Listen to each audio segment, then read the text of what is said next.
Well, hello everybody. It is great to be back together again. I hope that you're having a wonderful holiday season and are ready to start exploring the next aspect of our BPM, business process management, the human aspects of change management and team optimization.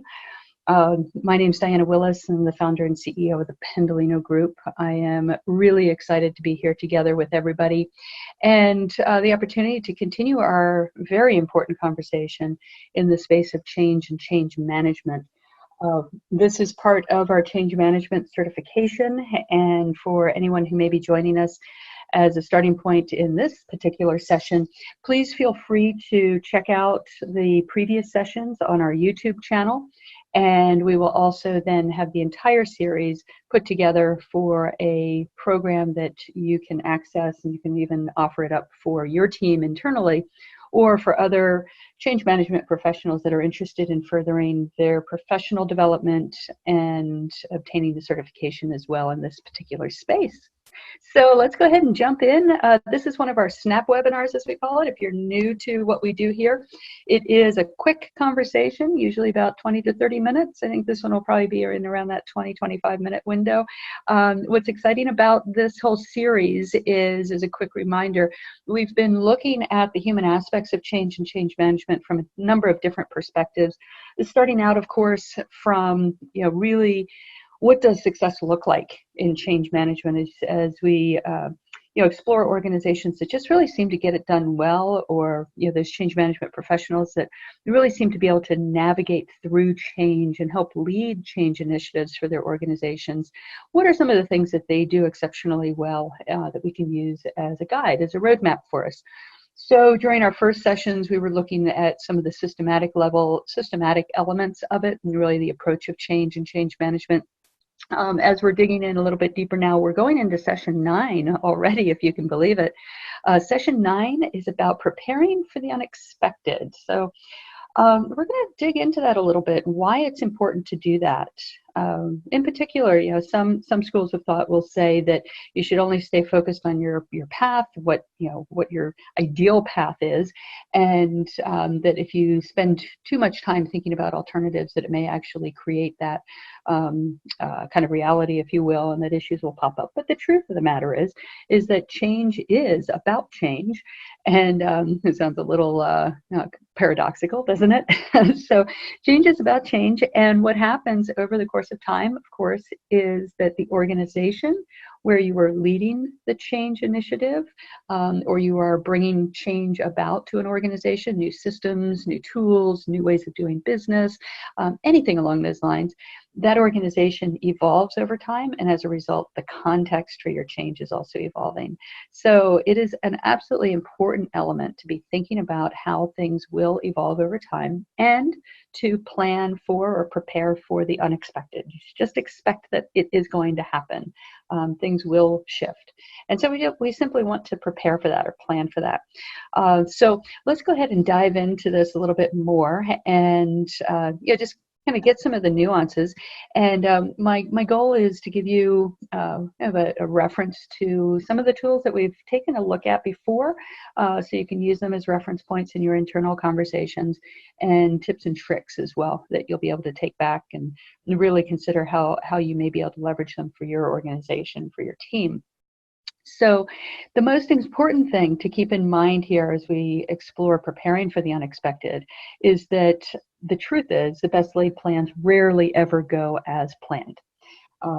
It is a very rare case when that happens, and so that is by definition the nature of change. And so what we are going after here is challenging that notion, as I mentioned earlier, that notion of expecting the best and plan for the worst. In fact, what we want to be doing is planning for all aspects. And so in that context, the truth is that any change initiative, again, anytime you're implementing a system, you may have heard the anecdotes, right? A system always takes twice as long to implement as was planned and costs twice as much, right? Now, are those numbers accurate or not? We're not here to debate that at the moment, but the truth is that often things take longer than expected, or they cost more than expected, and when it doesn't, then it's a pleasant surprise, right?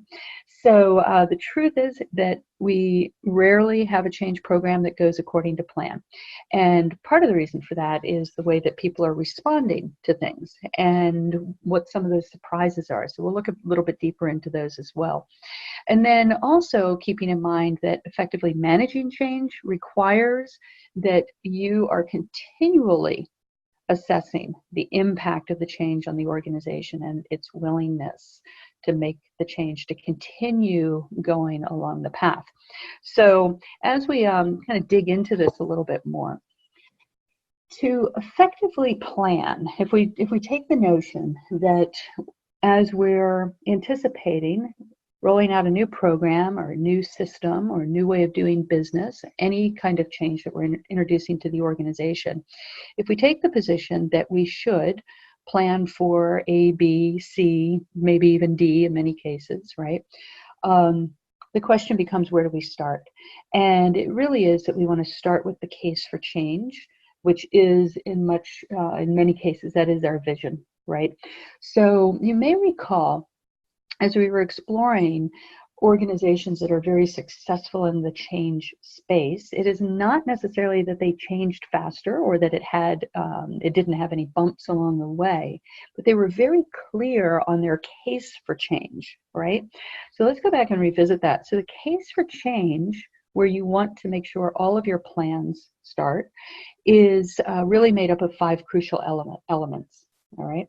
So these 5 elements, when you sit down and you say, all right, here's plan A and how we think it's going to go, this is a great angle, a great approach. We want to say it's our ideal case, if you will. Then we sit down and we think about, okay, what's plan B? What's our contingency plan, if you will? And then what's plan C? Let's create multiple plans and approaches. All of those, in all of those cases, you want to start with a fresh vision, a fresh perspective, as if you are actually writing your plan for the first time, okay? So from that standpoint, every one of these cases needs to have these 5 crucial elements. First, there should be a clear articulation of what the current reality is. So why do we need to change? What is happening? Again, because as many of you have shared in your prior comments and observations in the past in our conversations, there should be a convincing need for change. We don't want to do change for change's sake, right? So this is about continual improvement, for example. This is about a shift in the market. It's a shift in the way that we need to be doing our business. Or the way that we are approaching the market no longer is effective, right? Or our own internal processes are no longer delivering the results that we need. So there's a very convincing need for change that takes place. The next piece is a demonstrated faith that the company or the team can actually get there, all right? So this is a belief that we have the ability. All right. Now, we haven't gotten there yet, but we can actually create a vision where we imagine that we are already there and that we've accomplished it as a team. And that's a really important element of having that faith, having that trust that we are able to get there. Okay. The third element is around providing a roadmap, of course. How are we going to get there? Okay. So you may recognize some of this from Simon Sinek's work around Start With Why. So we have a very clear why, we have a very clear what and how, okay? The fourth element is now an important aspect when we talk about reassessing or assessing how we are doing as an organization through the course of change. So what you want to be clear on in each one of your plans, plan A, B, C, D, however many it is, you want to make sure that you are leveraging real data from the field. So real evidence of how is the change impacting the organization as we're going through time? How is the organization responding? And that you also have the fifth element, which many organizations overlook. The fifth element, and kind of the secret sauce, if you will, from my perspective, is having a solid decision-making process.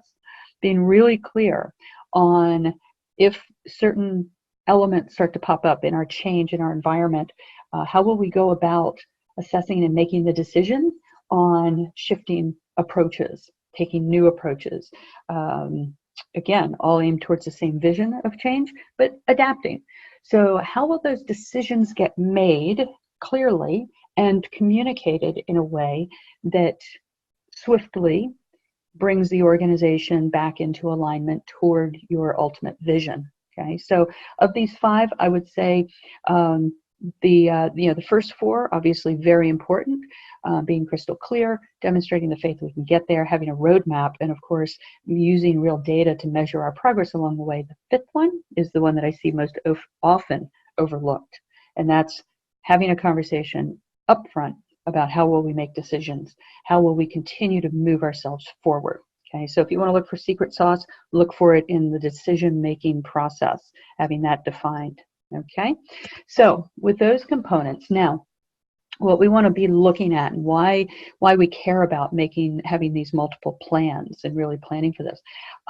Again, by definition, your plan for change, your change management plan, will evolve over time as well. And here's why. So first of all, we know that as you go through time and you're introducing a new tool, you're introducing a new methodology, you're introducing a new way of getting work done, that people are simply going to react in unexpected ways, right? You may actually have some groups that you anticipated would be resistant, or individuals you anticipated would be resistant, and then lo and behold, they turn into your biggest advocate, right? So you will have all kinds of surprises that will pop up, and you want to be open to those and look for ways to leverage each one of those surprises. Okay. Also, of course, the external environment is going to be shifting and the organization is going to be evolving. So with that, having multiple plans actually lets you anticipate more. Okay. So it is critically important that you have these plans in place so that you can anticipate what types of things may come up.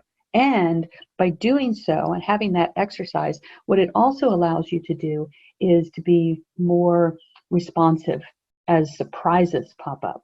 Okay, so you can be much more agile as an organization and as a change management professional. You will see opportunities as things pop up as surprises. All right, so with that, the best change management professionals, that's you, will always plan for the best. They will plan for the worst, and they will always have plan B, plan C, and maybe even sometimes plans D, E, H, F, and so on and so forth. Okay? So you're training and developing yourself to be an exceptional change management professional, and this is one of your key elements in your toolkit. All right? So that means that you need to be able to influence the people around you, and that you need to be able to get your leadership and your other key change agents engaged and considering what the different plans are. Because what we know is that there are multiple paths to get to a goal, right? Part of your job as a change management professional, part of your job is to be able to ascertain what the best first path might be. And then as we move over time, to keep the organization on its path, to just keep going and moving forward, and then to take a left when a left is needed, or to hop over something when it's needed, or to work around an obstacle when it's needed. Always, always, always moving toward your end goal. Okay, so this is such a great illustration of the path to get to the end goal is often very different and takes many twists and turns. So to effectively manage through that, you, as the professional in this space, really need 3 critical skills and considerations. Okay, so this is what I hope that you're focused on really developing for yourself as you're going through this certification, really practicing these elements. So first, you want to be practicing the continual reassessment of the impact of the changes. That comes back to the data, right? We're going to revisit the change curve, the change model in just a moment. This means that you are continually assessing where are we as an organization. It should become a matter of, just how your brain is working, kind of scanning the landscape. What are you noticing? What kinds of shifts are you noticing? Are you noticing surprising pockets of resistance? You've got all the tools that we've been going over through the course of this certification to start addressing those things. You want to be continually assessing what's going on. All right. So that's part of your brain should always be assessing the landscape. Zooming out is the way that I describe it. Zooming out and looking at the bigger picture. Another aspect, another critical skill for you is to continue developing your evaluation of the organization's willingness and its ability to adopt the next wave of transformation. All right, so what this looks like is, I use the analogy of the gas pedal and the brake on your car. So as you're pulling the organization forward, as you're moving it forward, as you're managing change, and you have opened up the channels of communication, you're helping to communicate what's our vision, why are we headed this way, what's in it for me, what's a good thing, what are the challenges, acknowledging those things, having really honest conversations about all of that. There are times that you will want to put the gas pedal on, kind of push the organization forward, if you will, kind of, give it the energy in the come on, we're going for it. Okay. And then there will be other times, very subtly, that you will know as a change management professional, you will know now is the time to put the brake on a little bit and let's slow things down, let the organization, let everyone catch up a little bit more. Okay. And then put the gas on again. Okay. So this is one of those spots where you actually control your destiny. All right. I just was watching a fabulous movie yesterday evening. If I remember correctly, the title of it is The Art of Driving in the Rain. And it's just a fantastic movie with powerful stories in there about as you're driving, the more that you control and focus on where you're headed and drive into the curve, it doesn't matter if it's raining outside or not. You're in control of your destiny. You're actually defining what's going to be happening. And so, fabulous movie about keeping your eye on the goal and adjusting as things change. This is that analogy that I would love for you to take away. Is there times you're going to put the gas on and kind of push the organization forward and really challenge the edges, challenge them to move forward. Other times you're going to put the brake on a little bit, slow down, let people catch up. Okay, it's a beautiful art that you will have as a change management professional. The third element, critical element, is always considering and remembering that change is a very personal experience. Okay? And in our next session, our final session for the series, we're going to dive into that very explicitly. Let's take a quick look at the top of this, right? Because remember, change and change management is about managing individuals through the change curve, right? You may recall this from one of our earlier discussions. And one of your goals is, as you are continually assessing, how are we doing as an organization? How's the organization responding? What is its willingness level? And continuing to evolve over time. The beautiful art of that, right? Part of your job is to keep the organization, and keep the individuals in the organization as best as possible along this magenta curve, right? We want to keep the valleys a little bit more shallow. We want to keep the highs down a little bit, so we don't want to have wild swings of discouragement and chaos and resignation and all that. We actually want to keep this curve much flatter and aim for that magenta line. Okay, so this is a great little illustration if you want to grab a screenshot of it real quick. Keep in front of you again. This is the aspect of how we effectively manage an organization and use our plans, right? So plan A, plan B. Plan A is well-managed change, right? And what are the mechanics? What are the things that we're going to be doing? And what data are we going to be looking for to be responsive?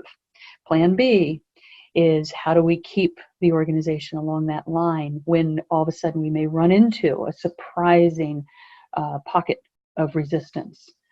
Another plan C, might be, well, what are we going to do if all of a sudden the markets shift on us or we lose a major customer? How will we keep the organization focused on change for the long vision? Okay, so those kinds of things are things you want to be keeping in mind for your plan A, B, C, D, however many plans it is. Remember, that's part of your role. Okay, so you may recall this one. Let's just take a look, because one of the things that you will always be doing is assessing how is the organization moving along? What is the data? What are the results? What are you seeing? Okay, remember this one? So based on what you're seeing here, this is what will help guide you. whether to pull out plan A, plan B, plan C, all right, and start putting those into action, all right? So as you're thinking about your plans, plan A, plan B, plan C, we know that all of the intention is to move toward the vision, all right? So all of the intention is to move towards your vision. When you're aligned, you know serious change takes place. Now, to develop plan B, plan C, and beyond, you want to think about everything that can go wrong, all right? It's a little counterintuitive, and it can actually be quite liberating to do. So in your planning stage, what I want you to do is to brainstorm. What are the types of things that could go wrong, right? And what are the types of things that would be like really wonderful, what we call bluebirds, right? They just show up and it's like, wow, that's awesome. Didn't see that one coming.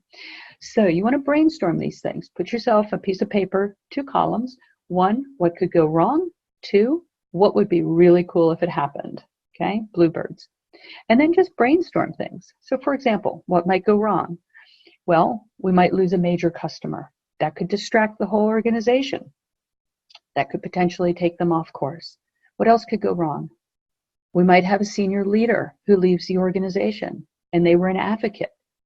That could introduce some chaos and question into the organization. Is this vision still viable? What might go right? You might have one of your biggest naysayers turn into a huge advocate. What else might go right? You might discover an early adoption pocket, a group of people who want to take it on and actually become a whole group of change agents with you. All right. So 2 columns, your piece of paper right on your front end as you're creating your change management plan. What could go right and what could possibly go wrong? Then you go about creating plans A, B, C, D, and so forth. What are you going to do in that scenario if any one of those happens? And be thinking about what are the different levers that you could actually switch, that you could actually bring about so that you could reignite, realign, keep the organization focused around that serious change and that ultimate vision. All right. So those are the things I want you thinking about, taking away these skills. All right. Let's take a quick peek, see if we've got any questions that might have popped in. Looks like it's quiet today. So what I'd like to do is give you a quick tee up. What are we going to be focused on in our next session? We do have the holidays coming up, so we're going to take a short break. We'll send the communication out, make sure everybody's got it so you know when our next session is. But definitely next week is off and the following week because we have a Christmas and a New Year's holiday coming up. And so it'll be I guess that puts us about the first full week in January, the week of the 6th is when our next session is going to be. Of course, we'll send out an invitation, make sure everyone's got it too.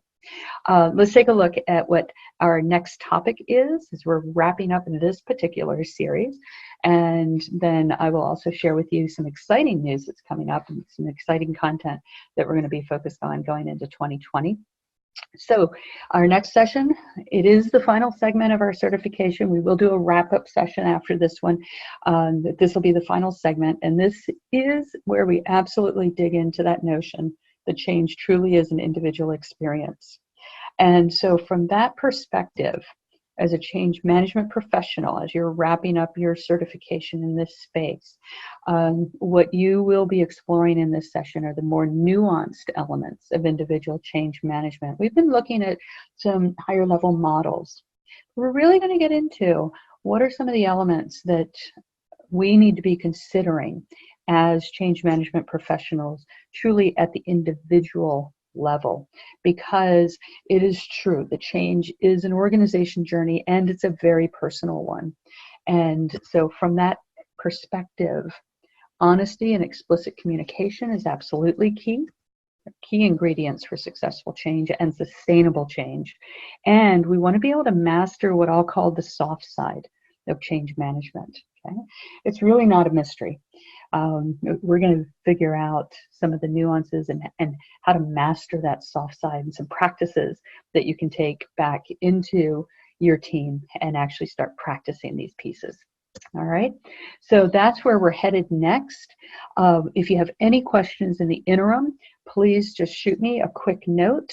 Feel free. You can email info@pendolinogroup.com.